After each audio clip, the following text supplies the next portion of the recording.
I am the Golden Lightworker and Elfian Communicator, Castalia Theo, and in today's video we are discussing the Elfian Realm. This is a spiritual corner all about the Elfian Realm because I want to myth bust all the falseness that is online, things that I've been asked and things that have been sent to me. First thing is and I know it's not from this account specifically, which is why I'm not going to be showing the account, but I am going to be showing the image itself and talking about it because, you know, this was the first thing that kind of made me want to discuss this. So from these chains on social media where it's like, oh, you like this post, something good's gonna happen to you. Those sorts of chains that are basically manipulations to try and get engagement on a post. So the post does well. The Elf of Wealth. First off, the image looks more like a goblin or golem. And if you don't know the history of Atlantis and when Atlantis fell, let me explain that to you. It is in my new and upcoming book. In the age of Atlantis, when it fell, the beings that had a physical form that ended up being experimented on were elves. And something that happened was the creation of goblins and golems and these monstrous things that resembled elves. When Atlantis finished falling and people weren't able to distinguish between the lies and the truths, they were meshing stories in their mind, they confused the elves for the golems, and this created a fear that stopped the elves from being able to help humanity reach the new golden age. The concept of wealth is also a miscommunication because wealth is physical, it's for the physical form. Abundance is, there are cosmic Elfian elementals of abundance. Cosmic Elfian elementals of abundance. Abundance is spiritual, it's infinite, it's a cosmic frequency, and I'll link multiple little shorts that I have done discussing abundance and even the direct channeling that I did with the Elfian realm about abundance to this video for you to go and check out as well, where I do talk about that and the Elfians themselves discuss abundance. Wealth is for the physical form, and just that alone was like, oh, well, this isn't, and the people who are posting it are like usernames like spirit guide, spirit this, that, light worker this, light worker that. And a lot of people, when they're looking for the truth, don't know where to go. And so they see these words, they see these things, light worker, spirit guide, and they just assume that it's the truth on there. But a lot of these pages are reposting things from other ones. Maybe they're even all run by the same person because a lot of them look similar, and they're not really doing it for communicating the truth. My intuition, I mean, I don't know, but the fact that there is this big miscommunication was a red flag to me that it's just not true. And I know that a lot of people don't know where to look for the truth, specifically about elves, and that's why I'm communicating them. I mean, that's my mission in this lifetime. Like, one big part of my soul's purpose is to clear this miscommunication. My soul was born after the fall of Atlantis to come and help the earth, and I was born with a kinship and connection with the Elfian realm to be their communicator, and obviously things didn't work out as planned in history, and now we're clearing that up. The next thing that I want to do is I'm going to type elf into Google and do that thing. First thing that comes up is cosmetics. The cosmetic brand, Elf. That is just, I don't even know why they're called Elf. Can't talk about that. The next thing is the movie, Elf. Okay, yeah, Christmas, Santa. The book, just what I'm hearing right now is read the book. There is a section where they do talk about the truth of that and what exactly happened and who Nikolai really was and how that all went down. There's a little summary of that story directly communicated from the Elfian realm in the book. So To kind of summarize that, Santa isn't real, and I'm not even gonna just be kind about it, because I definitely think that making up stuff and spreading lies to your children is not good. You're just lying. Like, you're telling kids that these things are real and these things are doing things, and you're keeping up a lie. Like, how, and you do it for, it's different if it's like the kid asks, like, oh, is magic real? And you say yes to not kill their wonder. That's different than going out of your way, spending time to keep up a lie, spending time planting eggs in the backyard for the Easter bunny, spending time wrapping presents, claiming it's from Santa, like getting like all this stuff. You're putting so much effort to lie to your children, and you wonder why kids don't trust their parents. A whole different thing. Santa's not real. The whole concept of it is commercialized, and obviously it stems from other things. It stems back into history, and it really happened because of a miscommunication that happened as a result way back when, and they kept communicating the miscommunication, and it turned into this big thing. I mean, the only thing I like about the movie Elf is that he's not short. That's it, because elves range in size, and the size has to do with their dimensional frequency. It has to do with there's a lot of different variables, a lot of different factors, and they don't really have a physical form. The ones who did exist in Atlantis did. Their energy will appear to look as if there is a physical form, but that has to do with their origins from the Flower of Inspiration and a whole big thing, which is, again, in the book.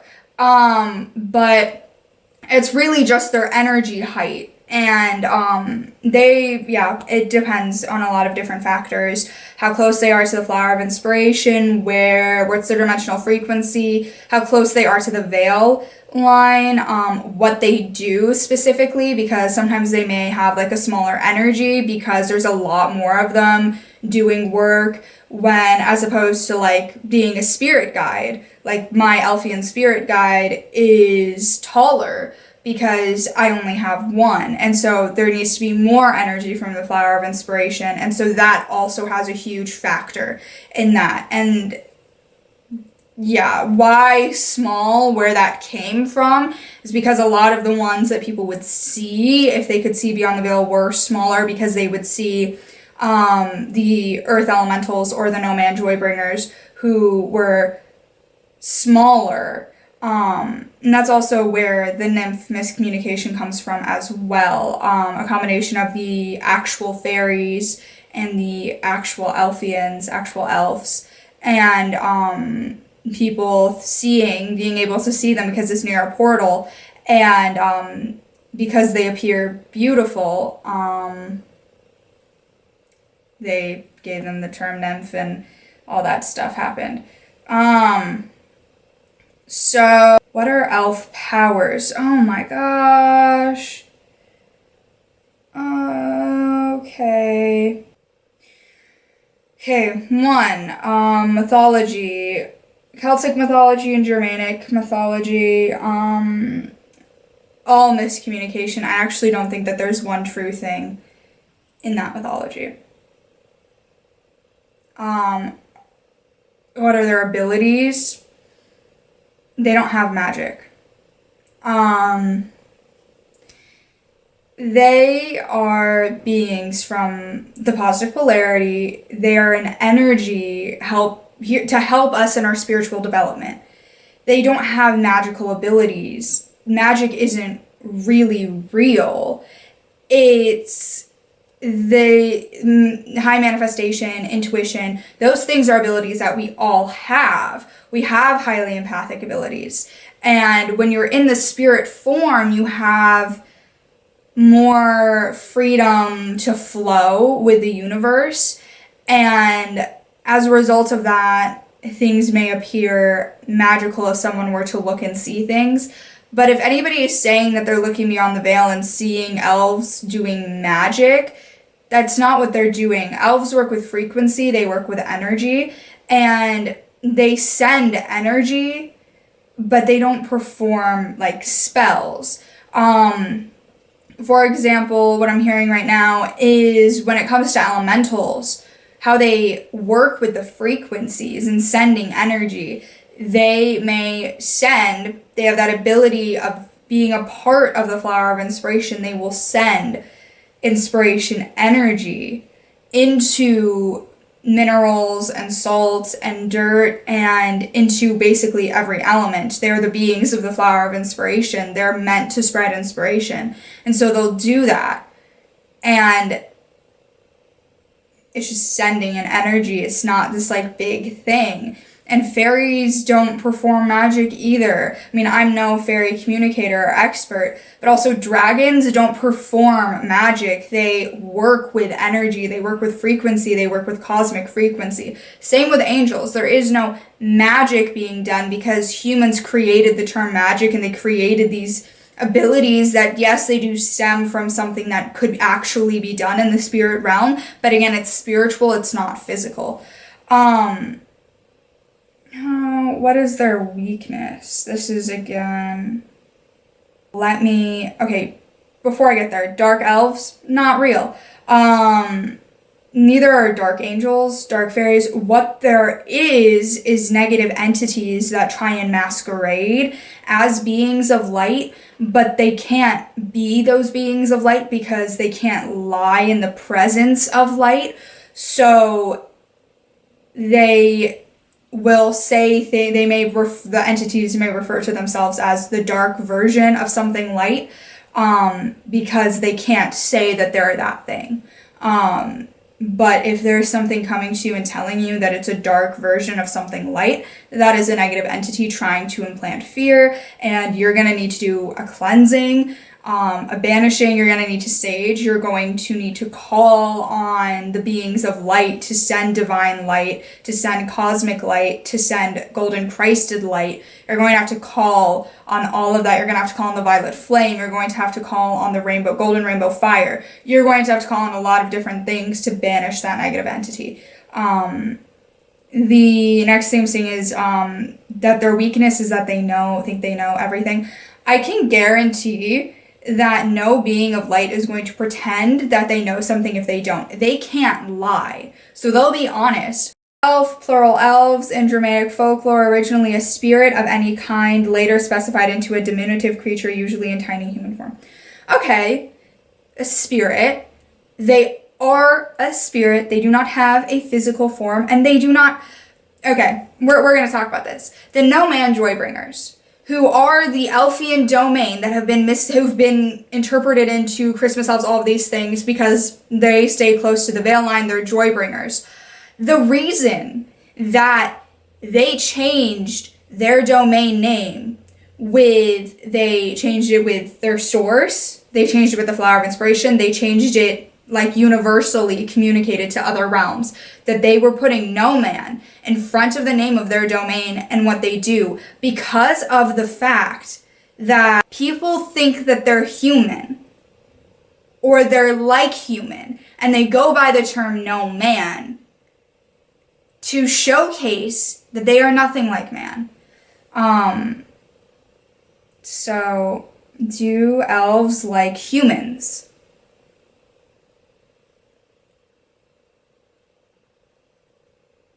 Oh my gosh. I'm going to put this on the screen, and I'm not going to say it, but I'm going to put it on the screen. So look at the screen, because there's this thing about elf biology. Elves don't have a physical form. Elves don't reproduce. So I actually had this conversation with my Elfian guide, and I asked, this one of the first things I asked, do you reproduce? No. What they do is the source of that realm was given creation energy, just like our source, from the creator. So the creator created sources for each realm. Our realm, the human realm, they call us humans, the elves do, but the human realm has a source. The Elfian realm has a source. The dragon realm has a source. So the creator gave the sources the ability to create, using the creator's energy, beings in their realm, to be a part of an eternal plantation. We come from the tree of life. We can create life. The elves spread inspiration, create inspiration. They are from the flower of inspiration. So the source will take a petal from the flower of inspiration using the creation energy, and create a soul. And that soul will go through, and it's in the book, the whole process of all of that. The question was, do elves like humans? And the answer was about reproduction. Elves love humans. Despite all the miscommunication stuff, the amount of love that I have felt is something that I know I'm not imagining, because I can tell you something. I did not understand love, my upbringing and everything. I don't think I understood love. So the fact that I felt tuning into their energy, and I just knew that that was pure divine cosmic love, is evidence to me that what I was feeling and what I'm connecting to is real, and it comes from the positive polarity, because I experienced so much fake love. The fact that I felt and I knew that it was unconditional and it was pure, and I felt it, and it made me emotional, because I'd never felt something love me that much. Love me just because I'm existing, just because I am a human soul. Looking past anything that I thought that I did in this lifetime that would make me be hated, or anything that people said that they did not love me anymore because of what I did or where I'm from or who I associated myself with. The fact that they didn't care about any of that, that's something you can't make up. That's something that when you feel it and you know. And because of that, I've been able to understand what love is from that perspective. Are elves evil? So this is saying they are. No. Just no. Do elves have healing powers? There actually is a domain in the Elfian realm called the healer's domain, and they work with the healing energy that Reiki healers and healers here in the physical use. They work with the healing frequency, and there are healers. They can help heal. They do work in the similar path as Archangel Raphael, who is the angel of healing. So, yes, talking about this. The elves are either divine feminine or divine masculine. That is how they define he or she. There are elves that have this split where they're not more of something, they're a mix of both. So, for example, and I'm going to put a little cropped little picture of him here, because he's the one that looks the most like human, and he's the one who is helping me with this right now, the No Man Joybringer Elder. He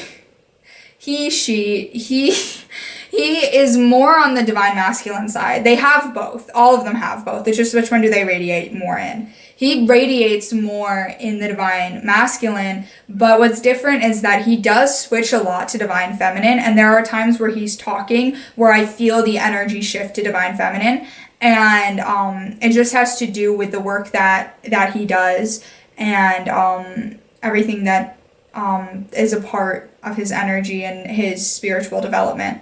Just how do you summon an elf? There's a YouTube video of a potion to summon a Christmas elf, and I am not even going to watch this. All I'm going to say is that it's not real, because the elves do not respond to Christmas elf. The elves do not respond to anything with Christmas in it. The elves have communicated to me that they have very rarely actually worked with humans, with a human wanting to learn and understand their realm, wanting to work with them authentically. That happens rarely. And there is not one accurate illustration of an elf anywhere. Well, now there is, thanks to my illustrator. It's just I haven't actually sat and scrolled through all of this. And, it breaks my heart, because I know how pure they are, how much love that they have. I understand their realm now more than I have ever before. And being their communicator, and just the fact that my main spirit guide is an elf, that helped me in ways that no human could have ever helped me. I met my spirit guide through Reiki, through deep, deep meditation. And when I was like an infant, when I was an infant, like before I knew anything, before I had ever watched TV, when I was a brand new in this physical form, my mom would say that I would, like, one of my earliest things that I said, because she would find me looking up at the ceiling, or she would find me as a kid like talking, and I was like mumbling things. And one of the earliest things I said to her is, I'm talking to the man and the long lady in the sky. And since I was a kid, like a little, like I wasn't even a year old, since I learned how to speak as a kid, and I forgot all because I suppressed that ability for a very long time. Like, it's only like recently have I've been able to reconnect again. But as a kid, and I know that the long lady was the healer, domain Elfian elder, and the man was my Elfian spirit guide. And I would also occasionally say, the smaller man is here and wants to talk to us, wants to communicate to us, doesn't like seeing that we're not happy, because we weren't. I remember as a kid what I would say to them, and I got the memory back when I started reconnecting and healing, was the cloud of darkness is coming, I can't talk to you anymore. And there was just one day where the cloud of darkness, being my biological father, took me back to my bed. And I don't think I reached 3 yet. And maybe I did. And it was over. And I felt empty. I felt homeless. My camera stopped recording me speaking, and I'm taking that as a sign that the Elfian realm kind of was done with this part. So let me know if you want a part 2. There's definitely more things that I can be talking about. I am kind of glad that I shared a little bit of my story with the Elfian realm, because I feel like I've never talked about that, and it kind of needed to be shared. But they're all so excited. They're so ready. I know that they've been waiting for this for a long time, and I'm so excited for the book. So, I sincerely hope that you go into learning more about them with an open mind. And I'll have all the things linked here, all the direct channelings, everything linked to this video for you all to check out. And a big shout out to G. Tina for illustrating the book and for letting me use the illustrations whenever I like, for communicating the truth about the Elfian realm. There's so many different layers about what they truly are and what they are not, and we really want to start focusing more on what they are, and I'm really excited that we're able to do that now. So yeah, on behalf of me and the Elfian realm, sending you love and light and inspiration, wishing you all the best. I hope you enjoyed this moment shining the golden sunshine on the truth, and I will talk to you in the next video.